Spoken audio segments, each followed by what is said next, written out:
You are in a continuous loop of wasting your life because you will never catch what you're chasing because you're constantly chasing the future. The future is always somewhere you are not. In the most loving way possible, I can guarantee that you're probably wasting your time and then wasting essentially these very fleeting years with your children. Most of you probably have a 6-year-old or even older and you're like, where did these years go? And you're missing out on all of it and it's just leaving. And you're cheating them out of you and you're cheating yourself out of your memories with them. Stay with me. This is a very important video. If you want to click off, please don't. This is going to be advantageous for those even from an atheistic perspective, non-religious perspective. This, though I am a Christian, so I live in a biblical worldview, what I'm about to say is going to benefit everyone. I've been a mom for 6 years, and for half of those years, I was probably living like you're living. I can't remember a lot of specific points of babyhood or childhood because of the way I was living, and I want to enlighten you. Most of you know me, and I had a different YouTube channel, but I abandoned it. And that all came about when 2 years ago I was rushed to the hospital and I genuinely thought I was going to die. And that sort of experience changes someone.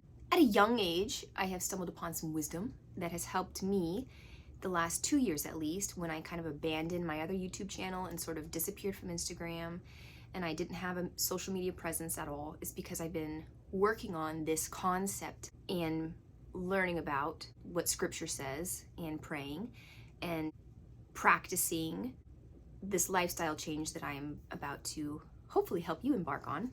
You need to win your children's heart for God's purpose, and whether you know it or not, you are a minister, and your ministry consists of you and your children. And God gave you a very high calling on your life because He felt like you could minister to your children better than anybody. So He gave those precious souls to you, and you cannot minister to them and give them the best of you if you aren't even here. And that's what I'm talking about when I say you're wasting your time. You're wasting your memories, you're wasting this precious time you have with your children. They don't get all of you because you aren't here. So how are you wasting your time? I promise I'm going to cover all of that, but first I need to tie up some loose ends. So it's going to seem like a little bit scatterbrained, but that's how my neurodivergent mind works. And then in the end, I'll tie it up. So do pause this video if you want to leave, and please do stay tuned because I sincerely believe this is going to change your life if you just have a quick listen. Now, moments ago, I said that your children need you. And how can you give your children you if you're not even here? What does that mean? And how is that relative to you wasting your life? Well, the answer is you are wasting your life because you are not here in the present moment. This is going to spur off to another video I do about multitasking, which is one way you are wasting your life and time and energy.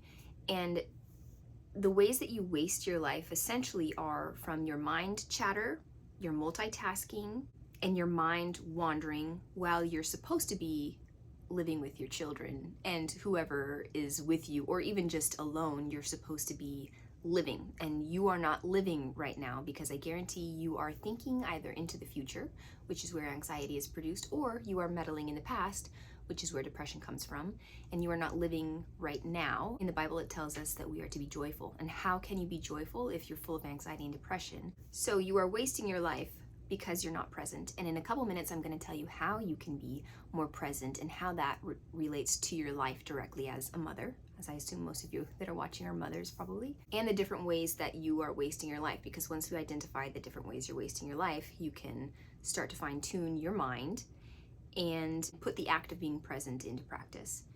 And that's exactly what it takes to be present, is practice. So stay with me. Let's talk about where anxiety comes from in the future and how that's causing you to waste your life. The purpose of your life is not the future. You will never live in the future, because once you get to the future, you're going to think about then more future. And you are essentially missing out on what is right in front of you. You're standing there making a cup of coffee and you're not even enjoying making that cup of coffee because you're thinking about when you get to sit down and drink your coffee. And every step that you take When you're sitting down and drinking your coffee, you're thinking about all the things you're going to have to do after you're done drinking your coffee, or wondering if you're ever going to finish your coffee because you've got a bunch of children that keep interrupting you. So in the moment where you could probably enjoy a couple moments with your coffee, you're not even enjoying it because you're thinking about all of these other things that are about to happen tentatively because you are anticipating the future, or you're thinking about how you screamed at your kids this morning and you're feeling really bad about that. You are wasting your life every single time your mind wanders into the future or meddles in the past. Your future from yesterday is right now as you're watching this, and nothing has changed in your life because you've thought about today and not lived in the moment yesterday. And so until you start living in the moment right now, you are continuously going to be living in the weirdest, unattainable twilight zone situation where you're 20 years is going to go by and you're going to wonder when that magical moment happened to finally get you to where you want to be. But you are never going to get to where you want to be. Think about retiring. If you're working, you are going to be like, okay, once I retire, everything's going to be great. Or even less so, once this weekend comes, I'm going to finally start living. But you never do, because your present moment is a means to an end, and you cannot live that way, because then your life is never going to get to the point, because once you think you've come to that point, you're going to be thinking about the future then, and you're going to be living in this chase that never gives you peace. Do not fear is the most used phrase in the entire Bible. So if you are fearing, first of all, that emotion is not from God. Second of all, you have fear probably because you're not living in the present moment and you're concerned about what could possibly happen in the future. Fear is not a fruit of the Spirit. In Luke chapter 12, verse 25, who of you, by worrying, can add a single hour to your life? Since you cannot do this very little thing, why do you worry about the rest? I remember being little and being afraid that my house would burn up in flames. I would lay in bed with such anxiety about one of my family members dying, and I worried enough for everyone in my family.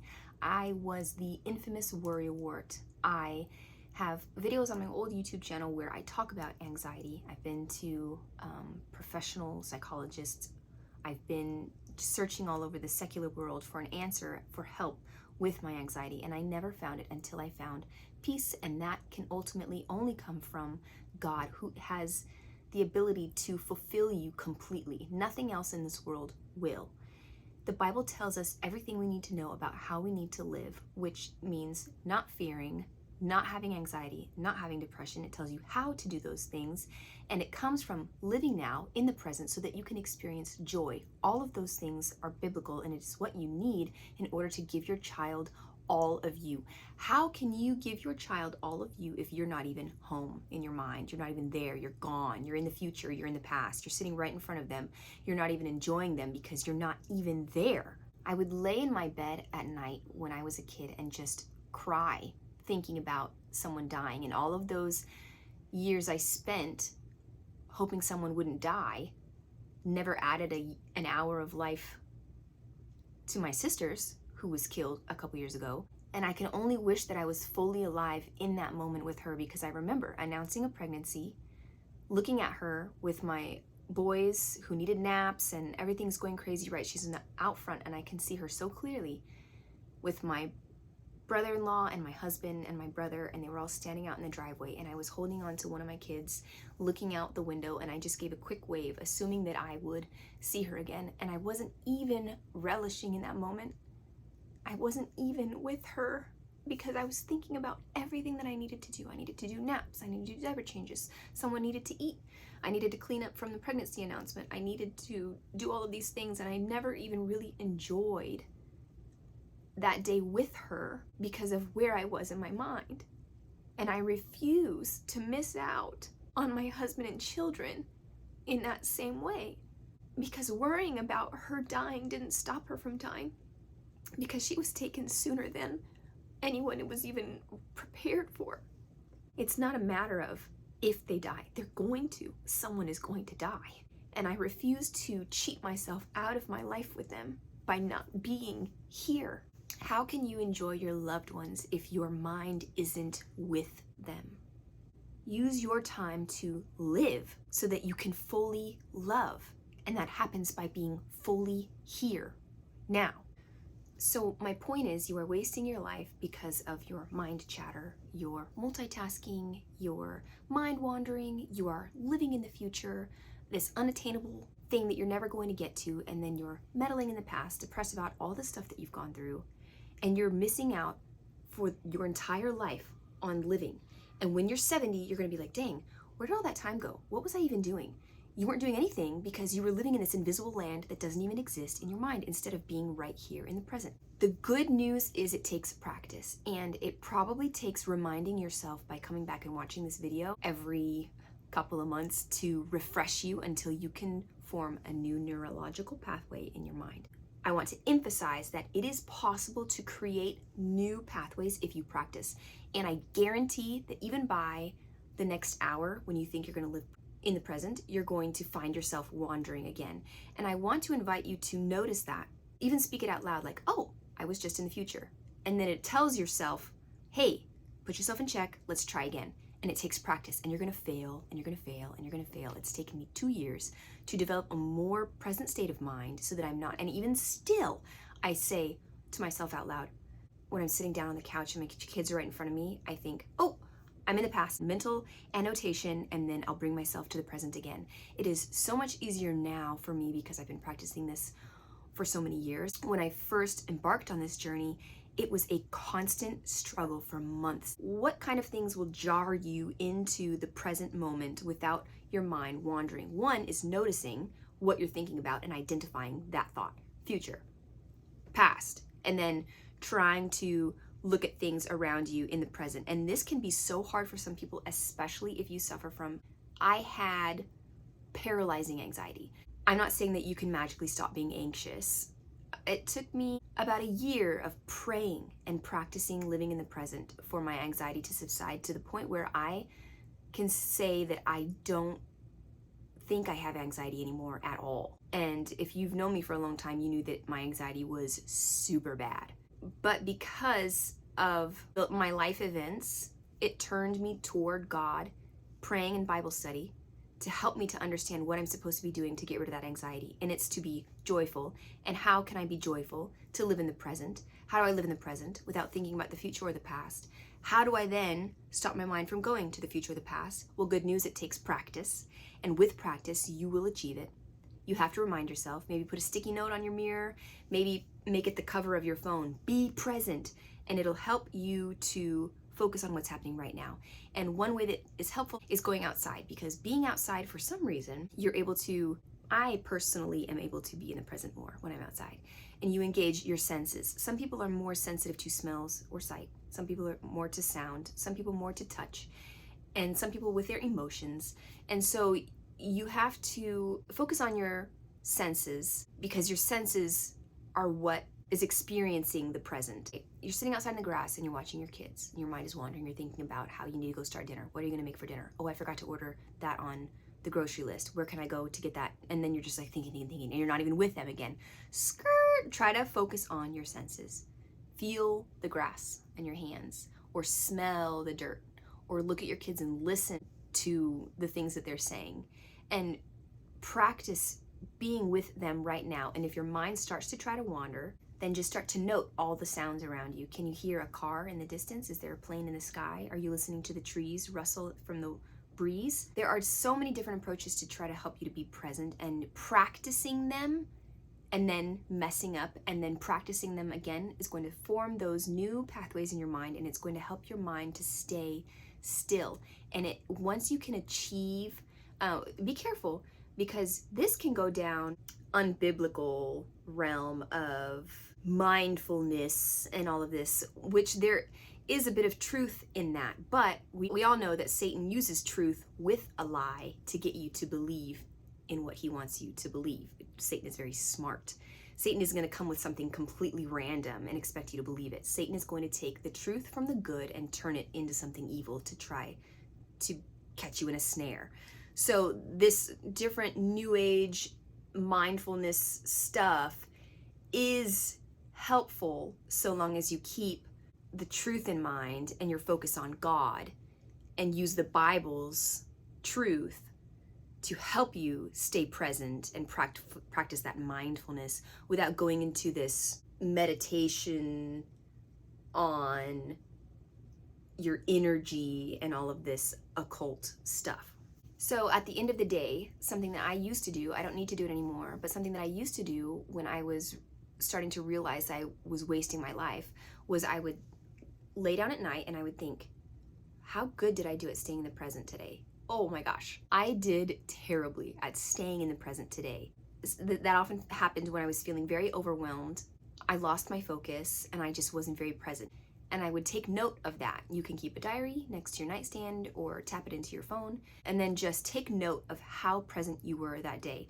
I had moments where I did really well, and then the rest of the day I just lost it. Totally lost track of trying to be in the present, and then several hours would go by and I'm like, whoa, I haven't even been here all day long. I'm just living in my mind, right? And then I would note that at the end of every day, and then I would wake up thinking, I'm gonna try harder today. And I did. And I tried harder every day. I would try harder every day. Sometimes I would backslide a lot. I noticed that a lot, like with my period or different hormonal. And with practice, I soon achieved the ability to stay mostly present, mostly all the time. And that has completely changed my life. And one way I'm able to do that also is because I put the phone away. And the phone, when you're on your phone, that's an even faster way to completely lose your life if you're sitting there watching TikToks when your kids are right in front of you. And this is also a part of depression where I understand, because I have been depressed. I was depressed for almost 2 years after my sister died, where you just feel like you cannot. For those of you that experience depression, there's nothing like it. You have all of these sensible things that you know you can do, but you just don't have the capacity to do them, and I understand that. And it took a long time of praying and seeking God, praying and seeking God, praying and seeking God, and living in this state of numbness for me to finally get there. So if you're in that place right now, and you just are depressed, still try to live for the present and just acknowledge, I am really sad right now. And don't avoid that feeling. I am feeling sadness, and that's fine. One of the biggest lies social media has sold us is that we ought to be happy all the time. That's why people are throwing all this money at psychologists, because they're like, why aren't I happy? And they don't understand that that's not how you're supposed to be all the time. Your life is full of ups and downs. You're supposed to be sad, even for a long duration of time. For me, it was 2 years. And I never thought that I was crazy for that. And you're not crazy for that. You just need to accept that I am feeling really low. And then you live in that present moment, accepting that you feel low, and it's okay. And you're not like trying to change it.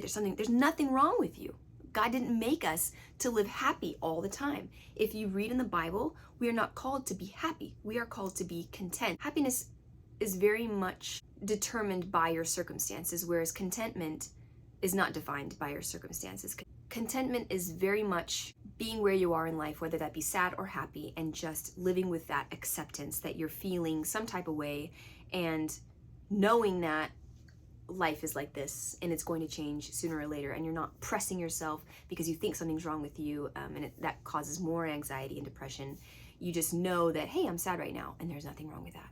And you live that way, whether it be 2 months or 2 years, but you keep praying and reading your Bible, practicing being in the present, and I almost want to say I guarantee you're going to get rid of your anxiety and depression, because I lived it, and I know I know not everyone is like me, but I know that this isn't based on me. It's based on God and His power and ability to change you. And if you're willing to seek Him by praying and reading your Bible and living in the present so that you can experience joy and experience life the way He intended you to feel it, I'm willing to bet your anxiety and depression will fizzle down, maybe to nothing, hopefully, and then come back a little bit and then leave again, and then come back and leave again, because that's the cycle of life.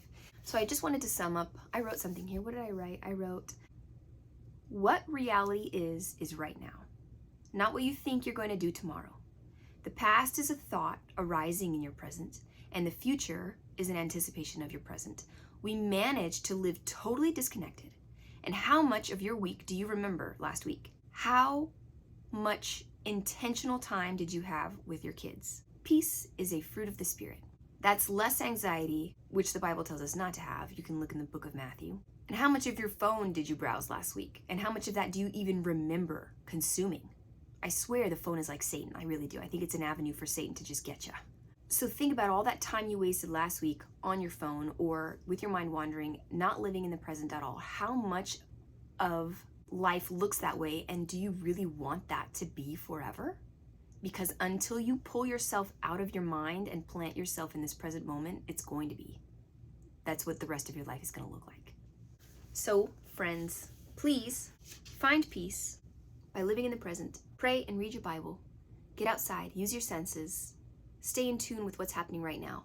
When you click off this video, go make yourself a cup of coffee, make a grilled cheese sandwich, and try to stay in the moment. Just take a little task and be like, I'm gonna be here for all of this. I'm not gonna think about the future. And if I am, I'm gonna note to myself, whoops, I'm in the future, and then I'm gonna bring myself back. I'm buttering the toast. And then I'm starting to think about how I need to go over there and turn off the heater. Oop, there I am, multitasking, thinking what I need to do while I'm doing something else. Instead, I want you to look at the toast. I want you to look at the butter melt as you spread it over the toast. I want you to enjoy the way that it smells. I want you to use your senses and to experience life, because the way that you're living right now, you're not experiencing any of it. We have simply become so used to living in the most disconnected way. It's amazing how we can still function, totally disconnected, on autopilot our whole lives, as it just flashes right before us. The years are fleeting. You aren't guaranteed tomorrow. Your children deserve to have you today. And you cannot fully love unless you are fully alive. And you are not fully alive unless you're living right now. Okay? I'll see you guys in my next video.